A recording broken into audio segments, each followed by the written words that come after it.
Hi YouTube, it's Mike with Kane Autograph. Welcome back to the channel. I had an awesome week of TTM returns. That's through the mail autographs. I'm going to share them with you. So let's just dive right in and see what we got. My first return from Basil Meyer, 2-2 in 116 days. This is one of those cards that came dragging in from that team challenge that I did. But Basil might not have made it to the major leagues, but he had a journey full of standout moments. He went to school at the University of Minnesota Morris, where he excelled in three sports: baseball, basketball, and football. Earned honors as an All-American tight end, was All-Conference in baseball three times, and a fierce rebounder in basketball. He led the Twins farm systems in saves in 1989 while pitching for the Double A team. So pretty cool. The whole team, he had more saves than anybody else. Next return is a 2-2 from Jack Leathersack in 12 days. Left-handed pitcher named Leather Rocket by Mets fans because of his strikeout stuff. He struck out almost 14 batters per 9 innings in the majors, one of the highest rates of his era. I sent him these two cards. The chrome, I didn't prep it well enough, and so the signature, though he did sign it, it got wiped off there. That's on me, not on him, but I'm glad he sent these two cards back. My next return is from the Bengals' all-time leading scorer, and he played in the Super Bowl for him, Jim Breach, a 2-2 on 105 days. He might be best remembered for never missing a kick in overtime. He was 9 for 9 in his career. I got Larry Milbourne to sign these Topps Gold Cup cards for me, 2-2 in 67 days. He does charge 5 per. He was a utility infielder who played 11 years in the majors. In 1981, though, he has traded 3 times in less than a month. 13 days from Keith Sims, 2-2. And Keith was a 3-time Pro Bowl offensive lineman for the Miami Dolphins, probably best known for protecting Dan Marino. Next return, a 1-1 in 113 days from Jim Eisenreich. Jim has an inspiring story. He overcame Tourette syndrome, which forced him to leave baseball early in his career, but then he came back to play 15 seasons and he won a World Series with the Florida Marlins in 1997. I'm still working on those multiplayer signed cards. So this card, Terry Kennedy had already signed it, sent it off to Tom Bruno, and he signed this. Plus, he signed an autograph of his business card, sent it to me. And he's a pitcher who played briefly for the Cardinals, Blue Jays, and Mariners. After baseball, he went on to become a police officer. Right now, he is a tour guide for hunting and fishing in Pierre, South Dakota. Next, Scott Fieldman, 202 in 228 days. And Scott was a reliable starter. He threw an opening day shutout for the Texas Rangers back in 2010. Later, when he was with the Astros, he was on the mound when they switched leagues, making him a part of Houston baseball history. I've got a 2-2 return in 14 days from Bob Asher. Bob played tackle for the Dallas Cowboys and Chicago Bears in the 70s. He was part of that Cowboys dominant offensive line that helped set the foundation for their America's team reputation. That was quite a while ago.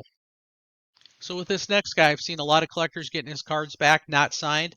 I sent it in care of the San Francisco Giants to Dave Righetti, 2-2, 63 days, and he does charge $15 per. It seems like if you don't put that money in there, he's just sending them back. He's famous for throwing a no-hitter on July 4th, 1983 for the Yankees. And even more remarkable, he reinvented himself as a closer. He became the first Yankee pitcher to record 40 saves in the season. That's pretty remarkable when you think about guys that were there before him like Sparky Lyle and Goose Gossage.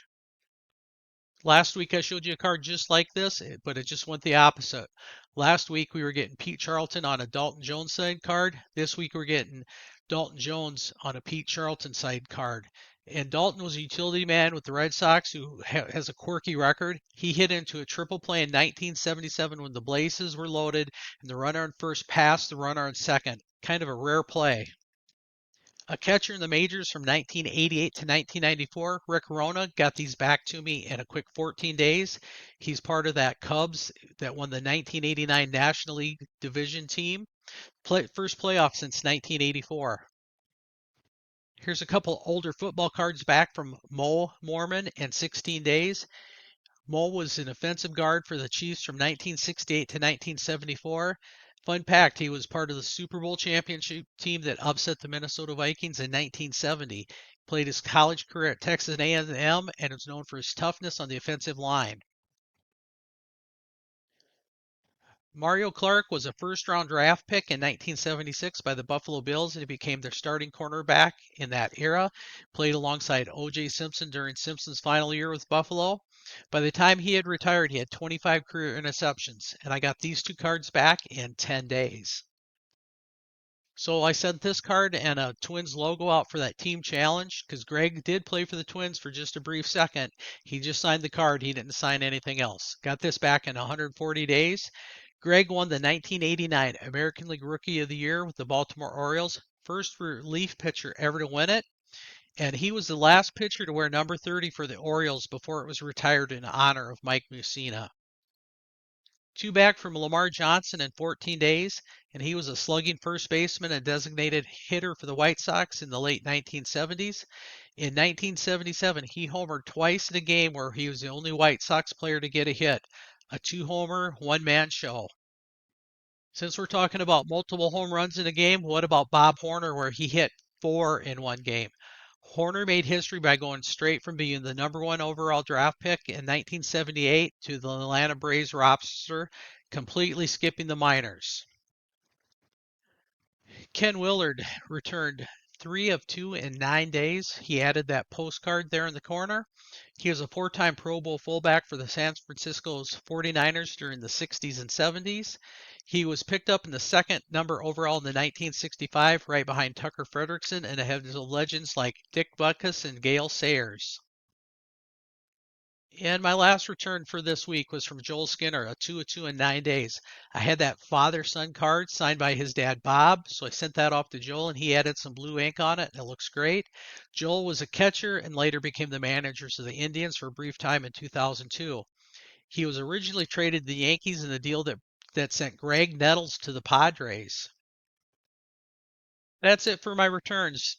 Tell me what you think. Tell me what you had for a favorite if you had one. Thanks for watching. Hit that like button, subscribe so you don't miss my next video, and we'll talk to you next week.